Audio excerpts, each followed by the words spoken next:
कि अगर आप लोग आपकी स्क्रीन पे देखें कि जब इंटरेस्ट रेट 3.5 था, तो मैंने $100 का एक बॉन्ड परचेज किया।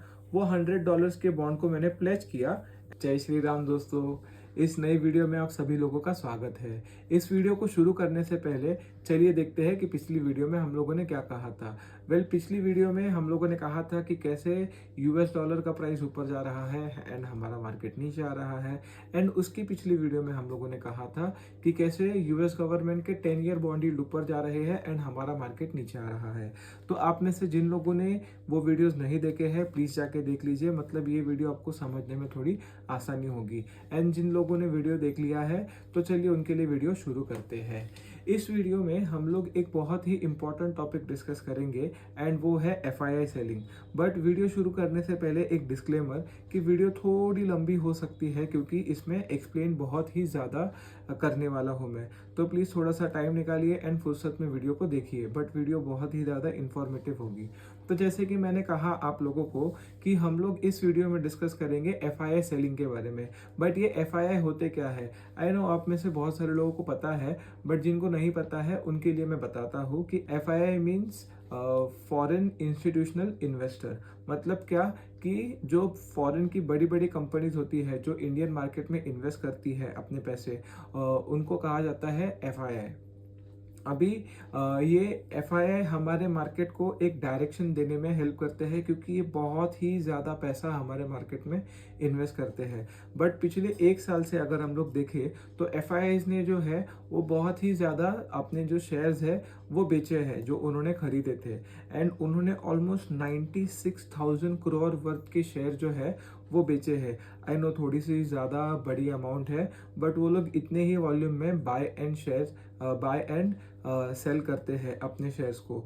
अभी मेन मुद्दा ये है कि उन्होंने जो है अपने शेयर्स क्यों बेचे।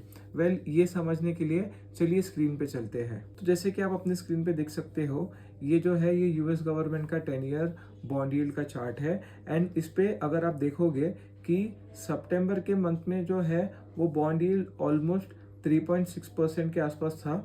एंड अक्टूबर आते आते मतलब ये ईयर एंड होते होते ये बॉन्ड यील्ड जो है वो 4.6% के आसपास चला गया है। अभी इसका मतलब क्या है? इसका मतलब एकदम सरल और सिंपल भाषा में समझाओ। जैसे कि हम लोगों ने हमारी पिछली वीडियो में कहा था कि यूएस गवर्नमेंट के बॉन्ड जो है वो एकदम सेफ एसेट माने जाते हैं इन्वेस्टमेंट के लिए। बट क्या आपको ये पता है कि यूएस गवर्नमेंट के बॉन्ड में जो एफआईआईज इन्वेस्ट करते हैं वो उन्हीं बॉन्ड्स को प्लेज करके उसके अगेंस्ट लोन उठाते हैं। मतलब इसे आप ऐसा समझिए कि आप किसी ज्वेलर या सोनार के पास गए हैं एंड आपने अपना ज्वेलरी जो है वो उस सोनार को दिया है एंड उसके अगेंस्ट आपको एक एक्स अमाउंट एज लोन मिली है। एफआईआईज भी जो है वो ऐसे ही बैंक से लोन लेते हैं अगेंस्ट द बॉन्ड्स जो उन लोगों ने परचेज किए हैं। तो अभी अगर आपको इतना समझ में आ गया रहेगा तो चलिए वापस स्क्रीन की तरफ जाते हैं। तो जैसे कि मैंने आपको बताया कि सितंबर के मंथ में जो बॉन्ड यील्ड था वो हम लोग अज्यूम करते हैं 3.6 था। एंड दिसंबर के मंथ में बॉन्ड यील्ड जो था वो 4.6 था। तो अभी ये change in the bond yield की वजह से क्या इम्पैक्ट होता है? तो यहाँ पे फॉर एग्जांपल अगर मैं $100 का बॉन्ड परचेज करता हूँ जब मेरा यील्ड था 3.6%, तो ये 3.6% का यील्ड जो होता है ये फिक्स रहता है इररिस्पेक्टिव कि यहाँ से बॉन्ड यील्ड नीचे जाए या बॉन्ड यील्ड ऊपर जाए, आपको 3.6% जो है वो फिक्स मिलेगा। मतलब आपको कोई टेंशन लेने की ज़रूरत नहीं है। तो यूजुअली जब नीचे जाता है तो जो एग्जिस्टिंग बॉन्ड इन्वेस्टर्स होते हैं उनके लिए अच्छा होता है। बट अगर जब ऊपर जाता है तो उनके लिए एक दिक्कत की बात आ जाती है। दिक्कत क्यों आती है? जैसे ही ये बॉन्ड यील्ड जो है ये ऊपर जाना चालू करता है, वैसे ही ये जो $100 का प्राइस है ये नीचे जाना चालू करता है। ऐसे क्यों? क्योंकि एकदम सिंपल सी बात है। अगर मैंने कोई बॉन्ड परचेज किया है $100 का जो मुझे सिर्फ 3.6% का इंटरेस्ट दे रहा है 1 या 2 महीने पहले, एंड अभी अगर मैं कोई बॉन्ड देख रहा हूँ जो मुझे 4.6% का यील्ड दे रहा है 10 सालों के लिए, ये भी 10 सालों के लिए दे रहा था एंड वो भी 10 सालों के लिए ही मुझे 4.6 का यील्ड देगा। तो मैं बट ऑब्वियसली क्या करूँगा, मैं instead of staying invested in the 3.6% bond, मैं क्या करूँगा, जाके 4.6% का बॉन्ड खरीद लूँगा। तो इसकी वजह से क्या होगा कि ये जो $100 पे मैंने ये 3.6% का बॉन्ड परचेज किया था, उसमें एक सेलिंग प्रेशर आएगा एंड इसका प्राइस जो है वो घट के $95 या मतलब धीरे धीरे घटते जाएगा। एंड ये बॉन्ड में जो है लोग इन्वेस्ट करते जाएंगे। क्यों? क्योंकि अगेन जैसे मैंने कहा था कि यहाँ से अगर बॉन्ड का प्राइस नीचे भी आता है, बॉन्ड का यील्ड नीचे आता है, तो भी जिन्होंने यहाँ पे बॉन्ड बाय किया था उनको 4.6% ही मिलेगा। एंड ये फिक्स्ड होता है, मतलब यूएस गवर्नमेंट गारंटी देता है कि आपको जितना चाहे आप बॉन्ड का प्राइस, बॉन्ड का जो यील्ड होता है वो नीचे जाए या ऊपर जाए, यूएस गवर्नमेंट जो है वो आपको 4.6% का ही यील्ड देगा irrespective of the market condition. तो अगर आपको ये टॉपिक समझ में आ गया है तो आपको ये भी टॉपिक समझ में आएगा कि क्यों जब बॉन्ड यील्ड ऊपर जाते हैं हमारा मार्केट नीचे आता है। इसका एकदम सिंपल एक्सप्लेनेशन है कि अगर आप लोग आपकी स्क्रीन पे देखें कि जब इंटरेस्ट रेट 3.5 था तो मैंने $100 का एक बॉन्ड परचेज किया। वो $100 के बॉन्ड को मैंने प्लेज किया एंड मैंने 98 रुपीज़ का लोन उठाया। बट जब जो इंटरेस्ट रेट है बॉन्ड के ऊपर वो बढ़ने लगे एंड वो बढ़ते बढ़ते 4.5% के हो गए, तो मेरा जो प्रिंसिपल अमाउंट था जो मैंने इन्वेस्ट किया था बॉन्ड के अंदर वो घट के $95 का हो गया। इसकी वजह से क्या हुआ? इसकी वजह से हुआ यूँ कि जो मेरा बोरोइंग कैपेसिटी था, जो मैं पैसा बोरो कर सकता था, वो 98 से घट के कितना हो गया? $93। अभी यहाँ पे कितने डॉलर्स का लॉस हुआ मुझे? $5 का लॉस। अभी ये जो है लॉस कौन कवर करेगा? ये लॉस वो FII कवर करेगा जिसने ये $100 का बॉन्ड परचेज किया था।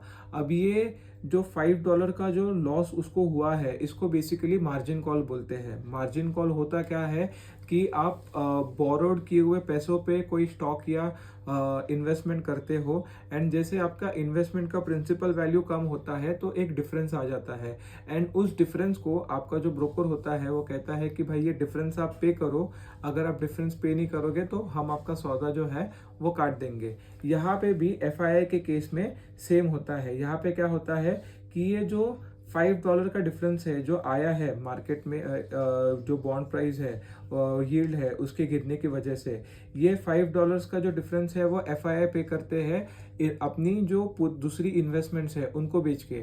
अभी FIIs ने जो है वो हर एक जगह पे इन्वेस्टमेंट की होती है, मतलब अमेरिकन मार्केट, इंडियन मार्केट, हर एक टाइप के मार्केट में, इमर्जिंग मार्केट में एंड US मार्केट में वो लोग इन्वेस्ट करते हैं। तो अभी आप लॉजिकली सोचिए कि एक FII जो अमेरिका में बैठा है वो उसके लिए ज़्यादा रिस्कियर क्या होगा? उसके लिए ज़्यादा रिस्कियर जो है वो अमेरिका के मार्केट के इन्वेस्टमेंट्स होंगे या इंडियन मार्केट के इन्वेस्टमेंट होंगे? जी हाँ, आपने बरोबर गेस किया। उसके लिए ज़्यादा ये रिस्कियर जो है वो इंडियन मार्केट के इन्वेस्टमेंट हो गए एंड इसकी वजह से वो डिफरेंस कवर करने के लिए, वो $5 का डिफरेंस कवर करने के लिए FII जो है वो अपने शेयर्स को इंडियन मार्केट से बेचेगा एंड वहाँ पे जाके पैसा जमा करेगा सो दैट उसका जो है बॉन्ड का सौदा जो है वो कटे ना। एंड इसकी वजह से ऐसा होता है कि जब भी बॉन्ड के यील्ड ऊपर जाते हैं हमारा मार्केट नीचे आता है। क्यों?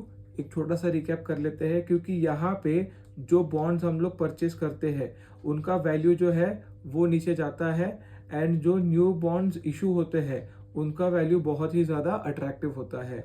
तो लोग यहाँ पे अपने बॉन्ड्स को बेच के यहाँ पे नए बॉन्ड्स खरीद लेते हैं एंड फिर जिन्होंने यहाँ पे बॉन्ड्स खरीदे हुए होते हैं उनको एक डिफरेंस आ जाता है। वो डिफरेंस वो कैसे पे करते हैं? वो डिफरेंस अपनी एग्जिस्टिंग इन्वेस्टमेंट्स को बेच के कवर करते हैं एंड इस वजह से मार्केट में जो है एक मार्जिन कॉल आता है एंड मार्जिन कॉल की वजह से जो इमर्जिंग मार्केट्स है वो गिरते रहते हैं। अभी आई नो वीडियो थोड़ी सी बड़ी बन गई है बट वीडियो बहुत ही ज़्यादा इंफॉर्मेटिव है। अगर आप लोग इस वीडियो को ध्यान से देखोगे, कुछ लोगों के लिए ये टॉपिक थोड़ा सा कॉम्प्लिकेटेड रहेगा। आई विल रिक्वेस्ट देम कि आप वीडियो वापस से देखिए। ये बहुत ही इम्पोर्टेंट टॉपिक है। अगर आपको इक्विटी मार्केट्स में सर्वाइव करना है, सस्टेन करना है, मार्केट को समझना है, मतलब सिर्फ कॉल पुट करके या आईपीओ में सब्सक्रिप्शन लगा के या कोई रैंडम म्यूचुअल फंड खरीद के आप अमीर नहीं होने वाले हो। If you want to get into the game तो you need to learn the game first. अगर आपको पैसा बनाना है मार्केट में, ये एक दो वीडियोस देख के नहीं होगा, आपको पूरा का पूरा साइकिल समझना होगा। एंड पैसा एक्चुअल में बनता कैसे है, ठीक है, जो बड़े बड़े पैरामीटर्स होते हैं जिनकी वजह से जो एफआईआईज है वो अपना पैसा move in and move out करते हैं, वो आपको समझना पड़ेगा एंड सीखना पड़ेगा। तो ये वीडियो इतनी ही रखता हूँ।